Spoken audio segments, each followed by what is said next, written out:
যদি কোনো রিপোর্ট কোনো মফস্বল সাংবাদিক করতে চায় সে করতে পারে না, কারণ তাহলে সে বাড়িতে ঘুমাইতে পারবে না, তার আত্মীয় স্বজন জেলে যাবে, আর না হলে তার পা কেটে ফেলা হবে, হাত কেটে ফেলা হবে, এই হুমকি দেওয়া হয়। একটা রাস্তায় সংস্কারের অভাবে সে ধান গাছ লাগিয়েছিল, নেতৃত্ব দিয়েছিল, তাকে ফাঁসি দিয়া, মানে রুমের মধ্যে রাত্রে গিয়া তাকে ফাঁসি দিয়া হত্যা করা হয়।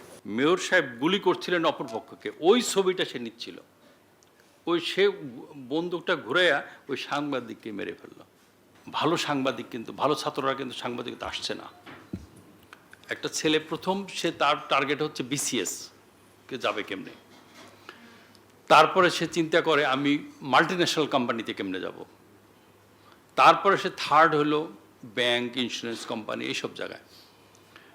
আমি একটা ব্যাংকের সাথে সম্পৃক্ত আছি। কয়েকদিন আগে আমাদের ব্যাংক 150 ছেলে মেয়ে নিবে, তাদের ন্যূনতম যোগ্যতা হলো অ্যাপ্লিকেশন করার জন্য, যেখানে জিপিএ 5 আছে 4.75 পেতে হবে অ্যাটলিস্ট, আর যেখানে 4 সেখানে 3.75 থাকতে হবে। এটা হলো অ্যাপ্লিকেশন করার ন্যূনতম যোগ্যতা। তার দরখাস্ত পড়েছে 10,000, নেব 1500। তাহলে আমাদের বেকারত্বের অবস্থা কি?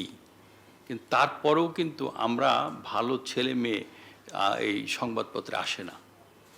কেন আসে না?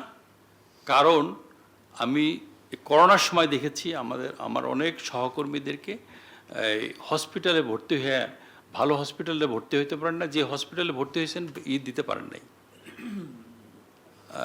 ওই চিকিৎসার খরচ দিতে পারেন না। এখনও একজন সাংবাদিক তার যদি ফ্যামিলি মেম্বার বা সে নিজে কোনো হসপিটালে থাকে তিনি কিন্তু বিল দিতে পারেন না, যদি কোম্পানি বা বন্ধুবান্ধব কেউ না দেয়, পাশে দাঁড়ায়। তো এই দুর্দশা কেন? এর জন্য কি মালিকরা এককভাবে দায়ী? হ্যাঁ, আমি বলবো মালিকরা পার্শিয়ালি দায়ী। আমাদের সংবাদপত্র কেমনে চলে এটা আপনাদের সামনে একটু তুলে ধরি, আপনারা তাহলে আরও ক্লিয়ার হবেন। একটা ওই পত্রিকা এর খরচ আছে 25 টাকা থেকে 28 টাকা, এর আমরা বিক্রি করি আপনাদের কাছে কেউ 10 টাকা, কেউ 12 টাকায় করি। তার 35% আমরা হকারদেরকে কমিশন দিয়ে দিই। তারপরে যে এটা আসে আমাদের সার্টেন, মানে একটা ভালো সিংহ সদস্য কিন্তু বাকি থাকে তাদের কাছ থেকে, মানে এটা বাকি দাঁড়ায় থাকে। আর হলো কি 60% পত্রিকা চলে সরকারি বিজ্ঞাপনের উপরে। কেউ 70, কোনো কোনো পত্রিকা আছে 70%, কোনো কোনো পত্রিকা আছে 80%ই সরকারি বিজ্ঞাপন। আর আস্তে আস্তে দেখেন প্রাইভেট বিজ্ঞাপন যদি দেখেন খুবই কম আসে, প্রাইভেট ব্যবসার উপরে নির্ভর করে প্রাইভেট বিজ্ঞাপন। আর সরকারের কাছে আমাদের পাওনা 100 কোটি টাকার উপরে। আমি যখন এই যে গত সরকারের সময়, যখন করোনার সময় বিভিন্ন মিডিয়াকে বলা হইল, বিভিন্ন সে ইনস্টিটিউশনকে বলা হইলো যার যে সাপোর্ট লাগবে আপনারা বাংলাদেশ ব্যাংকে দরখাস্ত করেন, সরকার একটা স্পেশাল ফান্ড দেবে। সবাইকে দেওয়া হলো। আমরা নওয়াবের থেকে পত্রিকা চাইলাম যে আমাদের কিছু টাকা দেওয়া হোক, কিন্তু আমাদের কি টাকাটা দেওয়া হলো না, সবাই পেল, কারণ পত্রিকা আলাদেরকে কোনো দেওয়া হলো না। তো কেন দেওয়া হলো না? কারণ এখন যদি সরকার, মান্না ভাই খুব সুন্দর একটা কথা বলছেন যে politics dictate the society, this the right. আপনি যারা রাষ্ট্রপ্রধান, আপনি রাষ্ট্র পরিচালনা করবেন, আপনারা যদি আমাদেরকে সারভাইভ করার সুযোগ না দেন, ফোর্থ স্টেট কি আর থার্ড স্টেট কি? তবে আমি নিজেকে, আমি অ্যাপোলোজাইজড, আমি being a president of Nawab, যে কামাল ভাই যে রিপোর্টটা করলো এইটা নিয়ে নওয়াব একটা মিটিংও করলো না, এই যেটা প্রথম আলো করলো, এটা আমাদের উচিত ছিল। আজকে পত্রিকা বা টেলিভিশনে আমরা 3টা রাজনৈতিক দলকে খুব দেই, পাবলিসিটি দেই, বিএনপিকে দেই, জামাতকে দেবে, এনসিপিকে দেই। আজকে যদি আমরা সোচ্চার হতাম আমাদেরটাও হয়তো একটা জায়গায় যেত। তা আমি এখনও এডিটার্স কাউন্সিলের সেক্রেটারি, নওয়াবের সদস্য, প্রভাবশালী সদস্য, তাকে অনুরোধ করব আমরা যেন অতি তাড়াতাড়ি এইটা নিয়ে অন্তত সোচ্চার হই। তাহলে আমরাও ওনাদের মতো, দেখেন না ওনারা কথা ডেইলি, ওনারা টেলিভিশন পত্রিকা আছে কিন্তু, যে কেউ বলে যে কী বলে সংস্কার ইলেকশনের পরে হবে, কেউ বলে যে না ইলেকশনের আগে হবে, নভেম্বরে করতে হবে। তাহলে আমাদের কোথাও নাই। কামাল ভাইয়ের রিপোর্ট বাস্তবায়ন হবে এটা কিন্তু কেউ বলে, আমি নিজেই ভুলে গেছিলাম। কামাল ভাই যে একটা রিপোর্ট করছে এটা আমি নিজেই ভুলে গেছিলাম।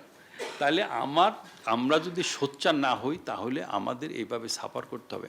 আমি বলি আমার 24 বছর বোধহয় সমকাল বের হয়েছে, আর 14 বছর বোধহয় হয়েছে আপনার 24 চ্যানেল 24। আমি 2 জন সাংবাদিককে হারিয়েছি। একজন সাংবাদিককে হারিয়েছি, তার নাম গৌতম দাস।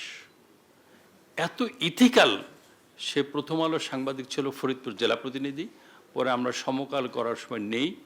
এত ইথিক্যাল সাংবাদিক আমি খুব কম দিয়েছি। ও মানে বাসে ট্রাভেল করলে ওই কার্ড দেখালে সাংবাদিক অর্ধেক টাকা নিত সাংবাদিকদের কাছ থেকে, সে কোনোদিন ওটা ব্যবহার করতো না। এবং সে বিবাহ করেছিল একটা মানে কি বলে কি এটাকে বান্ধবপল্লীর একটা মেয়েকে। সে এত আইডিওলজিক্যালি এত যে একটা পশ্চাৎপদ একটা সোসাইটিতে সে নিজে বিয়ে করেছে।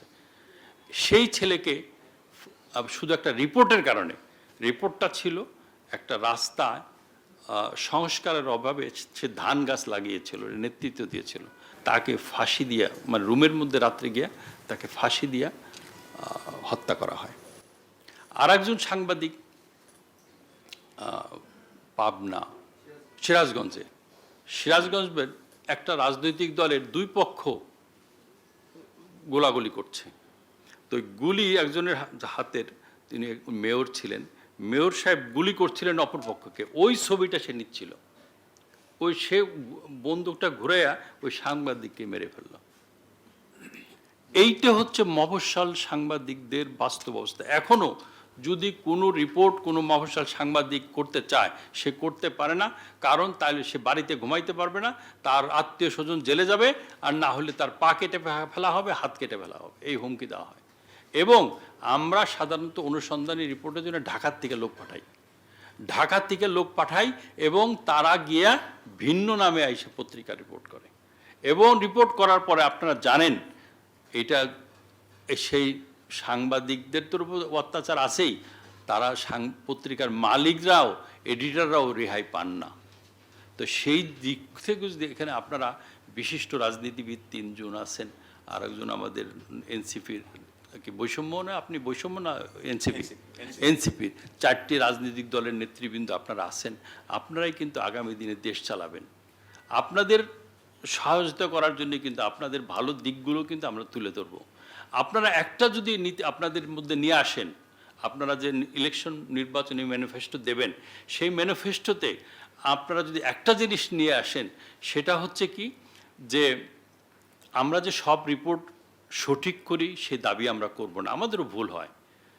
আপনারা এভরি 2 উইকস আপনাদের প্রাইম মিনিস্টার অফিসতে হোক, তথ্য মন্ত্রণালয় হোক, বলবেন যে এতগুলো রিপোর্ট আমরা পর্যালোচনা করেছি, এটা ইলেকট্রনিক মিডিয়ার এতগুলো আর পত্রিকার প্রিন্ট মিডিয়ার এতগুলো, এতগুলো সরকারের ভুল হয়েছে, সরকার এগুলো সংশোধন করে নেবে। আর আপনাদের এতগুলো রিপোর্ট ঠিক নাই, আপনার যেগুলো ঠিক নাই উইল কারেক্ট আওয়ারসেলফ। আপনাদের সম্বন্ধে যে সমালোচনাগুলো হচ্ছে, দুর্নীতি ছাপা হচ্ছে, স্বজনপ্রীতি ছাপা হচ্ছে, সরকার ভুল করছে, সেইগুলো যদি আমরা ছাপাই, সেইগুলো যদি আপনারা অ্যাকসেপ্ট করেন, ডেফিনেটলি তাহলে সংবাদপত্রের স্বাধীনতা পাবে। এবং তাহলে ম্যানিফেস্টোর জায়গায় কিন্তু ম্যানিফেস্টো থেকে যাবে। আমরা কিন্তু আমি মনে করি, দেখেন যেগুলো আপনারা বললেন, এখন কিন্তু আপনাদের মাথাটা খুব কেবল অপোজিশন থেকে, রাস্তার থেকে উঠে আসছেন, আন্দোলন করে জেলের থেকে বের হয়ে, সেই জন্য সবাই কিন্তু এখনও কিন্তু আমাদের সাইডটা মনটা আছে। যখন আপনারা ক্ষমতায় বসবেন তখন কিন্তু আপনাদের প্রথম প্রায়োরিটি পাবে কিন্তু দেশের অর্থনীতিকে ঠিক করা, তারপরে ঠিক আইন শৃঙ্খলা ঠিক করা, তারপর এগুলি করতে কিন্তু এটা কিন্তু লেস প্রায়োরিটি আসবে, যে সংবাদপত্রের স্বাধীনতা দাও। ওই সময় যে ভুলগুলো করবেন, দুর্নীতি হবে, তখন কিন্তু আপনাদের মেজাজ কিন্তু এই মেজাজ থাকবে না। এখন যে বললেন আমাদের, তখন কিন্তু মেজাজটা যাতে ঠিক থাকে সেই জন্যে আপনারা যদি করেন তাহলে আমরা খুব বাধিত হব। যে আমাদের হাসিনা আপা না, ওই কামরুন্নাহার আপা, কামরুন্নেসা আপা যেটা বললেন, Kamrunnessa, sorry I apologize, Kamrunnessa, মানে একজনই যে হাসিনা তা কামরুন কামরান নাসা আপা যেটা বললো যে শুধু কেয়ারটেকারের সময় কথা বলার অধিকার থাকে আর অন্য সময় থাকে না, এইটার আমূল পরিবর্তন হওয়া দরকার। আর এই আমূল পরিবর্তনের জন্য এতগুলো মানুষ জীবন দিয়ে গেল। আজকে মুগ্ধদের কথা যদি বলি, আজকে যদি কিভাবে তাদেরকে হত্যা করা হয়েছে। আমার একটা মেয়ে আছে, ওর নাম হলো জুম্মাতুল বিদা, চ্যানেল 24-এর। ও বললো আমি লাইভ করছিলাম, ওর পাশে একটা ছেলে, 12 বছরের একটা ছেলে, স্কুল থেকে আসছে, স্কুলের ড্রেস পরা। ও বললো আপা আমাকে নিয়ে লাইভ করেন। ও ঠিক ওই সময় ওই টার্গেট করে ওর পাশের থেকে ওকে গুলি করে মেরে ফেলা হয়। তো এরকম অনেক দৃশ্য আছে যেগুলো আমার ভোলার নয়।